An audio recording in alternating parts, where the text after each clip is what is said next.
ভারতের পররাষ্ট্র সচিব বিক্রম মিশ্রি বাংলাদেশ থেকে যাওয়ার পর আমি আগেই বলেছিলাম যে বাংলাদেশের সঙ্গে ভারতের সম্পর্কের আমার ধারণা কিছুটা হলেও উন্নতি হতে পারে। কারণ উনি কেন এলেন? যদি কিছুই না হবে, যদি কিছুই পরিবর্তন না হবে, তাহলে উনি এলেনই বা কেন? আমাদের লোকজন ওনাকে সময়ই বা দিলেন কেন? কাজে এই সমস্ত মিলিয়ে আমার ধারণা যেটা ছিল, আমার কেন যেন মনে হচ্ছে সেটাই ঘটতে যাচ্ছে। তবে সেটা হলো গিয়া ভারতের সঙ্গে আমাদের কূটনৈতিক সম্পর্কের আনুষ্ঠানিক চেহারা।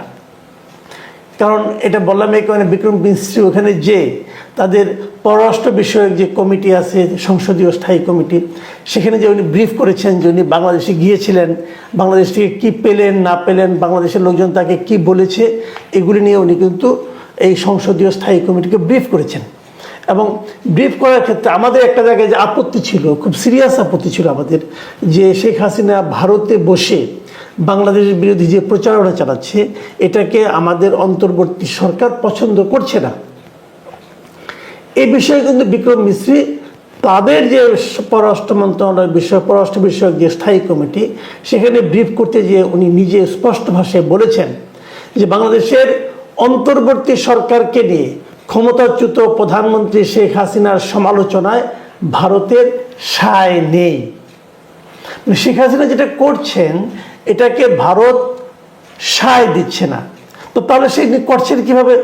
এরও একটা ব্যাখ্যা উনি দিয়েছেন। উনি বলেছেন যে শেখ হাসিনা তার মন্তব্যের জন্য ব্যক্তিগত যোগাযোগ ডিভাইস ব্যবহার করছেন। ভারত সরকার তাকে এমন কোনো প্ল্যাটফর্ম বা সুযোগ সুবিধা দেয়নি যা দিয়ে তিনি ভারতের মাটিতে বসে রাজনৈতিক কর্মকাণ্ড চালিয়ে যেতে পারেন। স্পষ্ট কথা কিন্তু, যে ভারত তাকে এমন কোনো ডিভাইস দেয় নাই যেটা করবে, বরঞ্চ উনি তার পার্সোনাল যে ডিভাইসগুলো আছে সেগুলো দিয়ে করছেন। মানে ওনারা ইঙ্গিত করেছেন ওনার যে মোবাইল ফোন আছে, সেল ফোন আছে, সেটাতে উনি যোগাযোগ করছেন, হয়তো ওয়াইফাইয়ের মাধ্যমে অথবা এইভাবে উনি যোগাযোগ করছেন এবং কথাবার্তা বলছেন। তার মানে ভারত এখানে কোনো সায় নাই।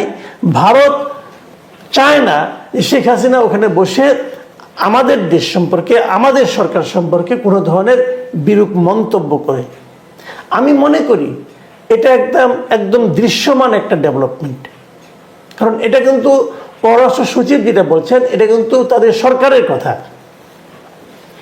এবং তিনি আরও একটা কথা বলেছেন, যে কথাটা নাকি আমরা শুরু থেকেই সবসময় বলতাম, আগেও বলতাম, কিন্তু ভারত পাত্তা দিত না। কিন্তু এবার উনি আবার এখানে থাকতেও বলে গিয়েছেন, ওখানে যে আবারও বলেছেন। তিনি বলেছেন বাংলাদেশের সঙ্গে ভারতের সম্পর্ক কোনো একক রাজনৈতিক দল বা একটি সরকারের মধ্যে সীমাবদ্ধ নয়। বাংলাদেশের জনগণের সঙ্গে সম্পর্ককে গুরুত্ব দেয় ভারত। প্রিয় দর্শক, মাথায় রাখবেন এই কথাটা উনি কোথায় বলেছেন? বলেছেন ভারতের পররাষ্ট্র বিষয়ক সংসদীয় স্থায়ী কমিটিকে, যে কমিটির প্রধান হচ্ছেন কংগ্রেসের নেতা শশী থারুর। এর অর্থ ভারত কিন্তু সরকারিভাবে আমাদের ব্যাপারে তাদের যে মূল্যায়নটা ছিল সেটা হয়তো পুনর্বিবেচনা করছে, অথবা আমার ধারণা তারা বুঝতে পেরেছে যে এখানে ঝগড়া করে কোনো লাভ হবে না। প্রকৃত প্রস্তাবে কি সেটা হয়তো আমরা আরও কয়েকদিন পরে দেখতে পারবো।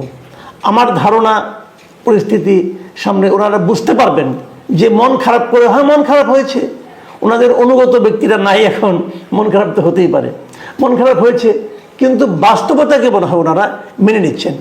যখন সরকারের পক্ষ থেকে এই ধরনের মন্তব্য আসছে, তখন ভারতের এই খুচরা মুচরা রাজনৈতিক দলের যে নেতা যারা আছেন, অথবা বড় দলের খুচরা নেতা যারা আছেন, যারা লাফালাফি করছেন, বিশেষ করে আমাদের সীমান্তবর্তী পশ্চিমবঙ্গের যারা রাজনীতিবিদ আছেন এবং সেখানকার বিজেপির যারা রাজনীতিবিদ আছেন, তাদের নমুনাটা কি, তাদের বক্তব্য কি, তাদের কথাবার্তা কি, এবং তাদের কথাবার্তা যদি আপনি শুনেন, আপনাদের মনে হবে এটা কি আমরা কোনো পলিটিক্যাল লিডারের কথাবার্তা শুনছি নাকি কোনো পাগল ছাগলের কথা শুনছি।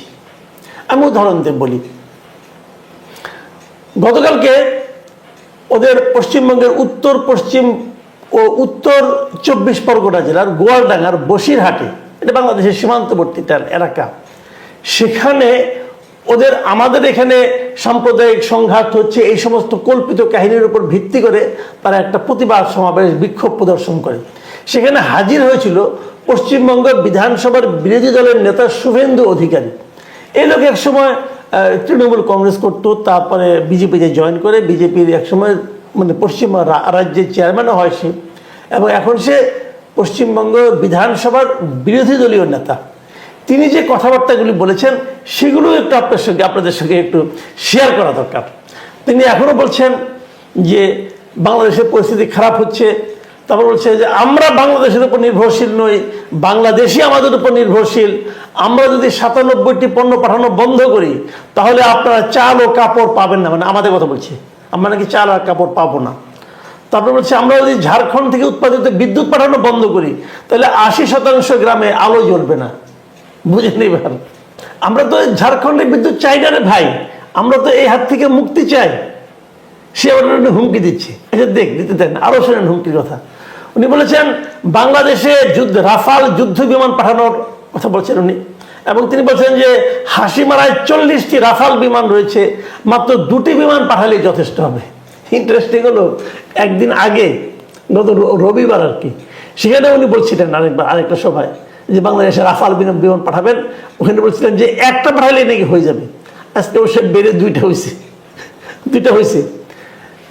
এইভাবে নানা ধরনের আক্রমণাত্মক কথা কিন্তু বিজেপির এই নেতারা বলছেন।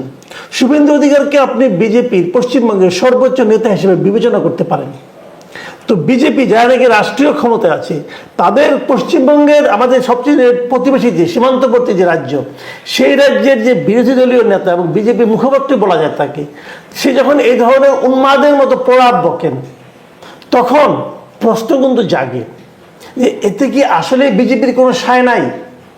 দেখুন, সবচেয়ে যে মারাত্মক কথাটা উনি বলেছেন সেটা বলে আমি ওনার প্রসঙ্গটা শেষ করব। তিনি বলার চেষ্টা করেছেন যে বাংলাদেশের ইউনূস সরকার নাকি কোনো বৈধ সরকার নয়, তারা চরমপন্থী, তারা উগ্রবাদী, তারা মানবতার বিরুদ্ধে। আবার তারা বলছেন যে তারা তালেবানের মতো। তো এই যে কথাগুলো উনি বলেছেন, এবং শেষে বলেছেন যে ইউনূসের সরকার শেখ হাসিনার বৈধ সরকারকে সরিয়ে দিয়েছে। কিভাবে? হাসিনা সরকার চলে যাওয়ার 3 দিন পর ইউনূস সরকার গঠন করেছে, তো কিভাবে সে সরাই দিল? ওই সময় সে দেশেও ছিল না। এই পাগল বলে কি? দেখেন ওনার দুআশার মাত্রাটা বলি আপনাদেরকে। এটাই হলো ওনার সম্পর্কে আবার শেষ কথা, আপাতত পরে না হয় আরেকদিন বলবো। তিনি বলেছেন শেখ হাসিনা আবার বাংলাদেশের প্রধানমন্ত্রী হিসেবে ফিরে যাবেন। শেখ হাসিনা বৈধ প্রধানমন্ত্রী, ডক্টর ইউনূসের সরকার অবৈধ। শেখ হাসিনা প্রধানমন্ত্রী হিসেবে ঢাকার বিমানবন্দরে নামবেন, তাকে স্যালুট দিয়ে অভ্যর্থনা জানাতে হবে। মানে ভাবখানা দেখে মনে হচ্ছে শেখ হাসিনা বোধহয় তার মাটা হয় আর কি, তার মা হয়, এবং তার জন্য তার জানটা কাঁদে, তাকে এখানে ফেরত আনবেন। আরে ভাই, আপনার এত মায়া লাগে, আপনার দেশে নিয়ে যান, আপনার এলাকায় রাখেন, আপনার নেত্রী বানান। বাংলাদেশে শেখ হাসিনা ফিরতে পারবেন কি পারবেন না, এটা নির্ভর করবে বাংলাদেশের মানুষ তাকে গ্রহণ করবে কি করবে না তার উপর। সেই ব্যাপারটা বোঝার ক্ষমতা আপনি শুভেন্দু অধিকারী নাই। আপনার সরকার টের পেয়ে গেছে, আপনি টের পান নাই। আপনি ছাগলের 3 নম্বর বাচ্চার মতো লাফাচ্ছেন। এবং মজার ব্যাপার হলো যে এই বিষয়গুলো নিয়ে এখন কিন্তু আমাদের এখানে আমি মনে করি কেউ পাত্তাও দেয় না, কেউ আলোচনাও করেন। তো বলবো যে আমি আলোচনা করলাম কেন? আলোচনা করলাম সবসময় সিরিয়াস টাইপের কথা বলি, তো আজকে নয় একটু রসিকতা করলাম, একটু হাসি তামসা করলাম, আপনাদের বিনোদন হলো, আমিও একটু বিনোদন অনুভব করলাম। এটাই মূল কারণ, আর কিছু না।